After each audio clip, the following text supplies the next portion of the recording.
வணக்கம் சொந்தங்களே. அப்ப இன்றைக்கு இலங்கையில பலவிதமான அதிர்ச்சிகரமான சம்பவங்கள் தொடர்ச்சியாக இடம்பெற்று வரதை நீங்கள் எல்லாருமே காணக்கூடியதாக இருக்கிறது. சார் நீங்க போலீஸ் அடிக்கலாம். போலீஸ்க்கு முறைப்பாடு போட போலீஸ் அடிக்கலாம். தேவையில்லை.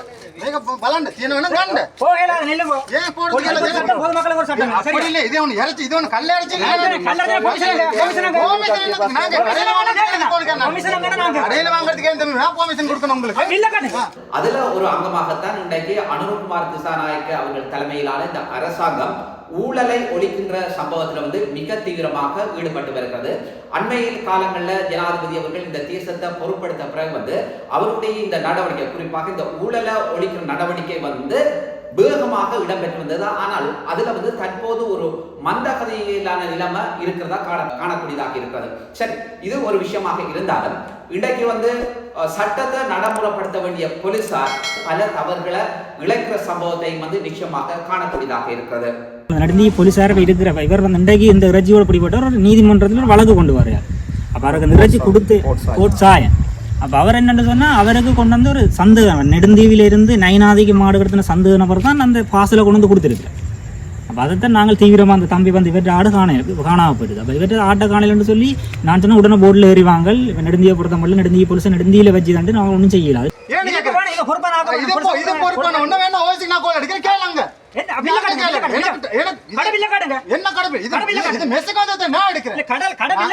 தம்பி எங்களுக்கு சனிக்கிழமை ஞாயிற்றுக்கிழமை 2 கிலோ இறச்சி கொடுக்குறாங்க. அதுல தான் நான் வாங்கிட்டு வரேன். நெடுந்தியில் வச்சு பிடிச்சிருந்தவனாச்சு நான் எங்களை தூக்கி உள்ள போட்டிருப்போம். நெடுந்தி போலீஸ் நாங்கள் அண்டைக்கு போய் நாங்கள் கேட்க போய் சொல்கிறாங்க, நீங்கள் கடுமையாக தொழில்நீங்கன்னு சொன்னால் ஒரு சின்ன டேப்லெட் காணும், உங்களுக்கு பென்ட்ரோல் டேப்லெட்டை நசிச்சு போட்டு பேப்பரில் சுற்றிட்டு எந்த உடமையில் வச்சா பகுப்பானை போட்டு வர மாட்டேன், நான் ஒரு 6 மாதம் உள்ளே இருப்பேன் ரெண்டு சொல்லி இப்படியும் மிரட்டணும் போலீஸ். நான் இதுகளுக்கு இப்படியான இதுகளுக்கு நாங்கள் அடிபணிய போகிறதில்லை. அதுல ஒரு அங்கமாகத்தான் உங்களுக்கு தெரியும், நெடுந்தீவிலே இடம்பெற்று வருகின்ற, அதாவது சட்டவிரோதமான முறையிலே இந்த கால்நடைகளை இல்லாத ஒழிக்கப்படுகிறது அல்லது கால்நடைகளை இறைச்சிக்காக விற்பனை செய்கின்ற சம்பவங்கள் தொடர்ச்சியாக இடம்பெற்று வருகிறதா அவதானிக்கக்கூடியதாகவும் கேட்கக்கூடியதாகவும் அறியக்கூடியதாகவும் இருக்கிறது. எல்லா இடம் நெடுந்தியது பொறுத்தவரை அந்த கால்நடைகள் வளர்க்குறது கூட இந்த விஷயத்தில் ஒரே களை கொண்டு சொன்னால் நெடுந்தியிலேருந்து நயனாதிக்கு மாடுகளை கொண்டு போகிறது, மற்ற ஆடுகளை ஏற்றுறது, இப்படி இருந்து கடந்த காலங்களில் இந்த குற்றச்செயல் நடந்து நாங்கள் இளைஞர்களாக சேர்ந்து பொலிசுக்கு நயனாவிலிருந்து மாட்டையும் மீட்டு கொடுத்துருக்கிறோம். மீட்டு கொடுத்தும் நீதிமன்றத்தில் வழக்குகள் போய்கொண்டிருக்குது. அந்த குற்றவாளிகள் இன்னும் போலீஸார், இந்த நெடுந்தி போலீஸார் அவர்களை இன்னும் கைது செய்யவில்லை.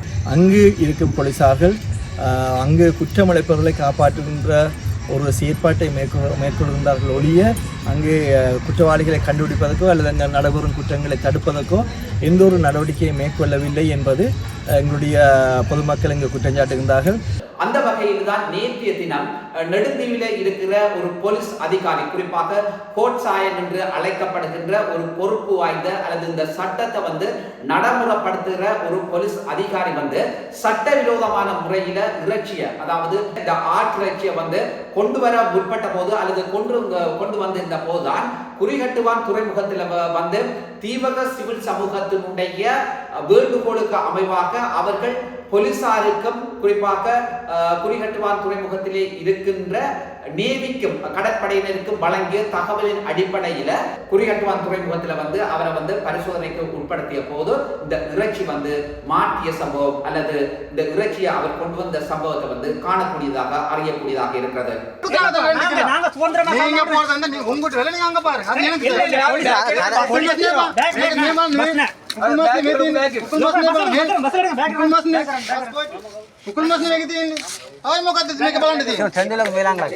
போலீஸுக்கு ஒரு சட்டம், உங்களுக்கு ஒரு சட்டம் இல்லை. இது கடையில வாங்குறது தானே தம்பி.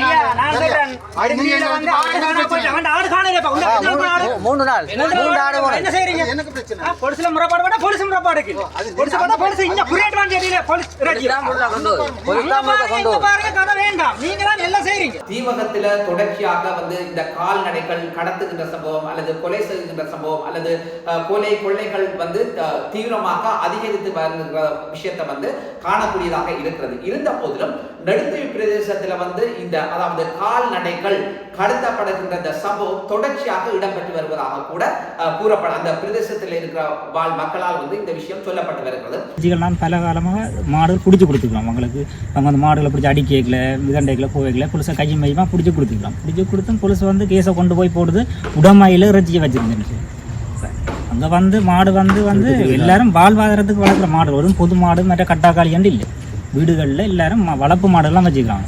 அப்போ அந்த மாடுகளை அடித்து மற்ற இறைச்சியோட நான் 2-3 கேஸ் பிடிச்சா கோல் பண்ணினா போலீஸ் ஆக்ஷன் இல்லை, பிடிச்சி கொடுத்தாலும் ஆக்ஷன் இல்லை.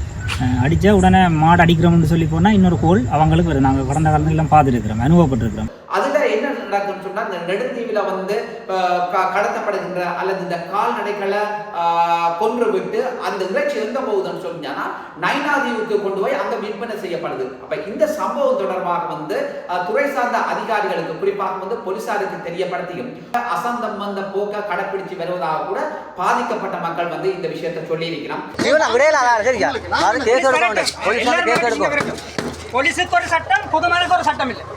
கொடுத்த ஆளையும் கூப்பிடுவோம். ஆட இறைச்சி யார் தந்தது? யார் தந்த இறைச்சி? நான் காட்டுவா. உங்களுக்கு செக் பண்ணணும்.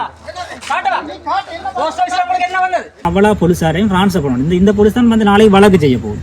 வழக்கு செய்யக்கல பாதிக்கப்படுற எங்களுக்கும் வந்து நாங்கள் மாடுகள் கலக போகுது, குதிரையில் மாட்டை கட்டுறாங்க, மாட்டை கொண்டு வீடியோக்கள் கொடுத்து ஒன்றும் நடைமுறைக்கு வரல. போலீஸ் பார்த்துட்டு அங்கே எஜென்ட் அடிக்கிறோம், ஒரு ஆக்ஷனும் இல்லை. நீதிமன்றங்களும் நல்ல தீர்ப்புகள் கிடைக்கும். இந்த போலீஸார்களுக்கு இனி தீர்ப்பு கிடைக்கும். இனிமேல் பட்டு இப்படி செயல்பாடு நடக்காமல் கௌரவ ஜனாதிபதி அவர்களுக்கு நாங்கள் சொல்கிறோம் என்னன்னு சொன்னால் குற்றச்செயல் கூடுது. இவர் பதவியேற குற்றப்பற்றி கூடிக்கொண்டு வருவதிலேயே குறைகிற கணக்கு இல்லை.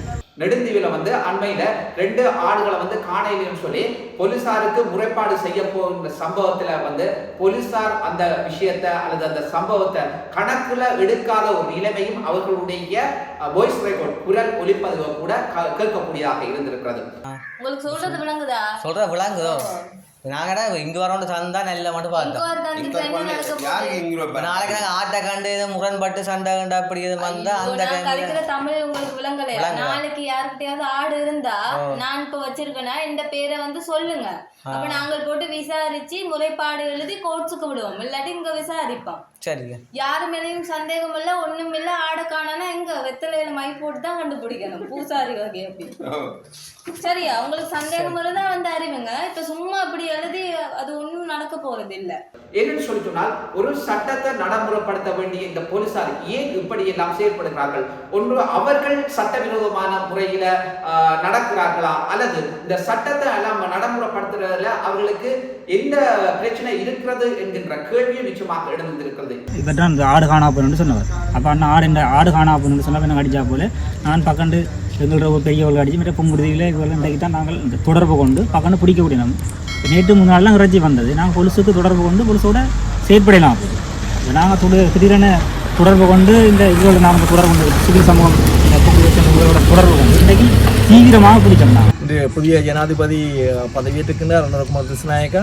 அவருடைய ஆட்சியிலே மக்களுக்கு உரிய பாதுகாப்பு கிடைக்கும் என்ற நம்பிக்கை மக்களுக்கு இருக்கின்ற போதிலும் கூட அது இருந்த போதிலும் அவர் கீழே இயங்குகின்ற போலீஸ் நிலையங்கள் வந்து உரிய நடவடிக்கைகளை மக்கள் மீது மக்களுக்கு எடுக்காது கடந்த காலங்களில் எப்படி இயங்கினார்களோ அதே போல தான் தற்போது இயங்கிக் கொண்டிருக்கின்றார்கள். உண்மையிலே இது எங்களுக்கு ஏமாற்றத்தை அளிக்கின்றது. அதே நேரத்தில் இந்த சட்டவிரோதமான முறையில சட்டத்துக்கு முரணாக செயற்படுபவர்களை தண்டிக்கின்ற அல்லது அவர்களுக்கு சரியான ஒரு நடவடிக்கையை தீவகத்தில் யார் எடுக்கணும்னு பார்ப்போம்னு சொல்லி சொன்னா நிச்சயமாக அது தீவகத்திலே இருக்கக்கூடிய தீவக சிவில் சமூகமாக தான் இருக்கிறார். இவர்கள் எல்லாம் கூப்பிடு வந்து பெரிய விஷயம். இன்றைக்கு வரையிலன்னு சொன்னால் இந்த பாசல் அப்படியே சலாப்பி அடிக்கிருப்பாங்க. இதுவரையும் எந்த தீபம் இப்போ இன்றைக்கு பிடிச்ச மாதிரி தீவக பிரதேசங்களிலே பாதுகாப்பை பலப்படுத்தும் முகமாக முக்கியமாக மண்டதீவிலே ஏற்கனவே இருந்த போலீஸ் பரிசோதனை நிலையத்தையும் புங்குடுதீவு மடத்தொழிலில் இருக்கின்ற கடற்படை போலீஸ் பரிசோதனை நிலையத்தையும் மீண்டும் செயற்படுத்துமாறு பொதுமக்கள் தரப்பில் நாங்கள் கேட்டுக்கொள்கின்றோம். அதிலும் குறிப்பாக யாழ் பல்கலைக்கழகத்தினுடைய சிரேஷ்ட விரிவுரையாளராகவும் அதே தீவக சிவில் சமூகத்தினுடைய செயலாளராக இருக்கக்கூடிய மாணிக்க வாசகர் இளம்பரையன் அடுத்ததாக சமூக செயற்பாட்டாளராகவும் அதே நேரம் தீவக சிவில் சமூகத்தினுடைய உப தலைவராக இருக்கக்கூடிய கருணாகரன் குணாளன் போன்றவர்கள் தான் இந்த விஷயத்தை நிச்சயமாக தீவகத்துல வந்து ஒரு மறுமலர்ச்சியை ஏற்படுத்துறது அல்லது தீவகத்துல அதாவது சட்டவிரோதமான செயற்பாடுகளில் ஈடுபடுபவர்களை தண்டிப்பதற்கான சரியான முறையில் ஒரு நடவடிக்கையை எடுக்கிறவர்கள் என்ற விஷயத்தை நிச்சயமாக இதில் சொல்ல வேண்டிய தேவை இருக்கிறது. ஏன்னு சொன்னால் அவர்கள் தான் இந்த அதாவது சட்டவிரோதமான முறையில் இந்த போலீசார் வந்து கொண்டு வந்த இறைச்சிக்கான நடவடிக்கையையும் எடுத்தவர்களாக பார்க்கக்கூடியதாக அறியக்கூடியதாக இருக்கிறது. சரி, அது பொலிஸ் கூட யார் சொன்னது? ஏன் போலீஸ்க்கு இங்க குடுக்குறாங்க தான 2 கிலோ අපිට කිලෝ දෙකක් කම් වෙනවානේ. අපිට මස් කිලෝ දෙකක් කම් වෙන 1 කිලෝ දෙක තමයි මම අරන් යන්නේ. මේක අරක් මස් තමයි දෙන්නේ. මම ඌරු මාස් செல்வாமஸ் மிஸ்ஸிங். போலீஸ்ல முறைப்பாடு போலீஸ் இல்ல.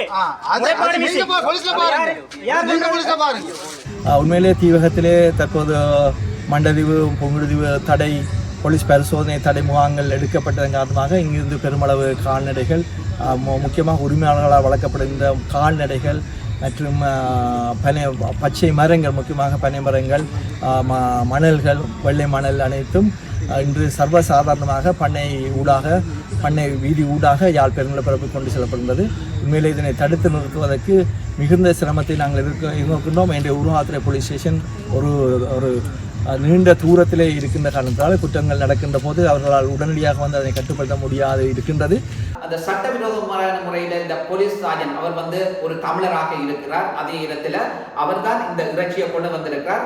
அவர் அந்த இடத்துல என்ன சொல்றாங்க, இந்த இறைச்சி வந்து நான் சட்டவிரோதமான முறையில கொண்டு வரையில, ஆனால் எங்களுக்கு தந்த அந்த கோட்டாவுக்கு தந்த இறைச்சியை தான் கொண்டு வந்திருக்கிறேன் என்ற விஷயத்தை சொல்லியிருக்கிறார். இதுல எப்படி இருந்தாலும் நெடுந்தீவிலிருந்து இறைச்சி கொண்டு வரணும் என்று சொல்லி சொன்னால் அதுக்கு ஒரு சட்ட விதிமுறை இருக்கு. அந்த கிராமத்தில் இருக்கிற கிராம சேவையாளருடைய அனுமதி பெற்றிருக்க வேண்டும். அடுத்ததாக அந்த போலீஸ் நிலையத்தில் இருக்கிற போலீஸ் பொறுப்பதிகாரிகளுடைய அனுமதி பெற்ற பின்னர் தான் அது யாராக இருந்தாலும் இந்த இறைச்சியை வந்து கடலின் ஊடாக கொண்டு வர முடியும். ஆனால் இந்த இடத்துல அப்படி கொண்டு வரையில, ஆனால் அதனையும் மீறித்தான் இந்த இறைச்சி கொண்டு வரப்பட்டிருக்கிறது.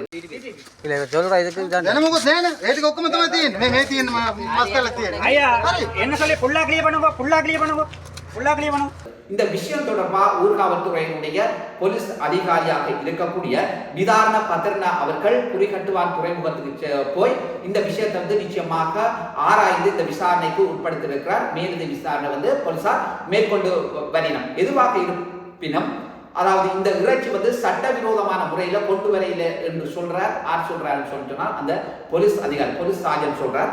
இந்த இறைச்சியை வந்து சுகாதார பரிசோதனைக்கு உட்படுத்துவதற்காக துறை சார்ந்த திணைக்களத்துக்கு இந்த இறைச்சி வந்து அனுப்பப்பட்டிருக்கிறது.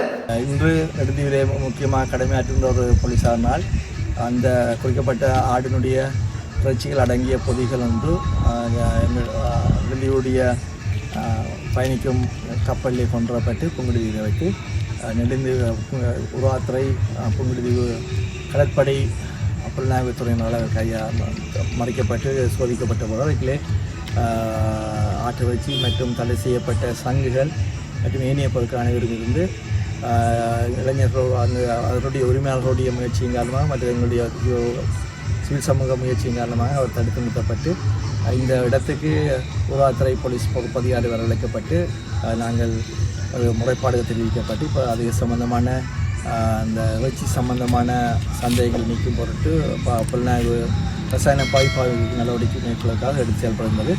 இதுல நாங்கள் பார்க்கிற விஷயம் என்னன்னு சொல்லிட்டோம்னா, நிச்சயமாக ஊழலை ஒழிப்பதற்காகத்தான் இந்த அரசாங்கமும் இந்த போலீசாரும் இருக்கிறார்கள். ஆனால் இந்த போலீசார்கள் இப்படி சட்டத்தை மீறி நடக்கிறார்கள் சொன்னால் இந்த சட்டம் இந்த நாட்டில் எங்கே இருக்கிறது என்கின்ற ஒரு கேள்வியை மக்கள் மத்தியிலே ஏற்படுத்தி இருக்கிறது. நல்ல சொந்தங்களை மீண்டும் ஒரு தோப்பினூடாக உங்கள் அனைவரையும் சந்திக்கின்றேன். நன்றி, வணக்கம்.